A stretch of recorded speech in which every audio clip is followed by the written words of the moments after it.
Hello friends, welcome to this online series of lectures on operations research. In this lecture, we are going to introduce a concept called replacement theory. So, starting with let's look into the interesting fact here. There is a bulb here at Livermore Fire Station in California. It is one of the long-lasting bulb. It is working non-stop from 1901. Nowadays, very few items or you can say equipments are available which have reliability like this bulb. Right? As and required industries as well as the households, they have these equipments, items they have to replace as and now wear and tear happens. Right? They require frequent maintenance. After end of life, we have to replace these products. So replacement theory looks into this area, right? How to optimize the replacement time, right? So when is the time you should replace? Otherwise, what will happen is it will increase the operating and maintenance cost. So with the product, what will happen is the efficiency decreases over time, right? Whenever you use day by day, efficiency degrades. Now, this theory is concerned with the prediction of replacement cost and determination. First of all, what it will do is it will predict the replacement cost and also it will predict the time which will be suitable for the company or the owner to replace that item, okay, or that product. Again, it is an important aspect in the operations research where efficiencies go on decreasing and operation and maintenance cost go on increasing, right? And the company have to spend more in looking after that equipment. In this case, replacement theory definitely helps. If you talk about the replacement model, they are concerned with the problem of replacement of machines, as we discussed. It also look into the individual as well, replacement, right, for staffing purposes as well as the capital asset. Why? Because they have very poor performance, right? Efficiency may deteriorate by time or sometime failure or breakdown. Why replace? Because efficiency definitely decreases day by day. Performance also decreases. So in some other cases, you have obsolete items as well due to like research and trends, right? Upcoming trends, you have new technologies. So the older technology gets obsolete. And feasibility, in case of feasibility, this new technology is feasible as well as you get more features. So what you will do, you will try to replace those old products, right? Another thing is failure criteria we discussed. Sometimes in what happens is breakdown happens, failure occurs, sudden failure occurs. That point of time we have to replace the product. Now, what are the mechanisms related to the equipment failure? Efficiency, first of all, degrades over time. Second is operating cost or maintenance cost increases, right? Productivity also decreases. Then examples are like, say, for example, bearing, automobile tires, machines, equipments, tools.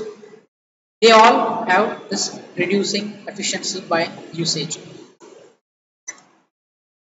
Talk about the failures, types of failures. We have the one category called sudden failure. What happens is in this sudden failure, it fails even before the usage occurs. Let's say, for example, this frequency distribution, if you talk about progressive, retrogressive, or random in nature. In this mechanism, probability of failure increases as the life of equipment increases. For example, electric bulbs or automobile tubes. So as and when it increases, we can say life increases. Let's say for the first 1 day, 2 day, 3 day. After like say week, 2 weeks, the probability of failure increases. For example, bulbs, right? And we have retrogressive failure. In this kind of failure, the probability of failing is higher at the initial stage of life. Example is aircraft engines, right?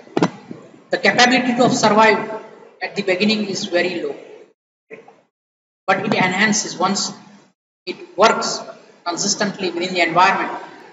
The probability of the failure becomes low. Aircraft engines are one of the examples of retrogressive failure.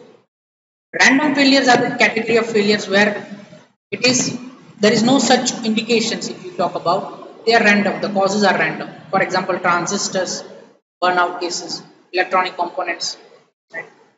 Glass made items, semiconductor elements, brittle perishable items, right? Independent of age they can fail. These are the categories of random failure. If we talk about the replacement, if we see here cost versus time, the maintenance cost increase over time, as we can easily understand, right? The scrap value obviously also reduces day by day. So what companies look for? They look into this balance of scrap value and the maintenance cost. This optimal value is the replacement time and the cost. We also discuss about different models which we will see and look into the example. We will solve the examples based on these models forthcoming lectures. The first model is the model where the efficiency decreases over time, right? Specifically wear and tear occurs and operation and maintenance cost increases. So that is the first example is the truck, correct? We have where the maintenance cost increases year by year, right? Second model is the model where you have old technology. Here two Scania buses trucks are given, where one is the older technology which can be replaced by the full featured, or you can say some addition of new features of Scania trucks which are available nowadays. So what the truck owner can optimize is they try to find out what features can it brings and how it will justify the replacement cost, which we will discuss in the model 2. Third model is the model where you also take into account the time value. It means that you also add the depreciation value of day by day, the value of money where you have invested into this machine also reduces.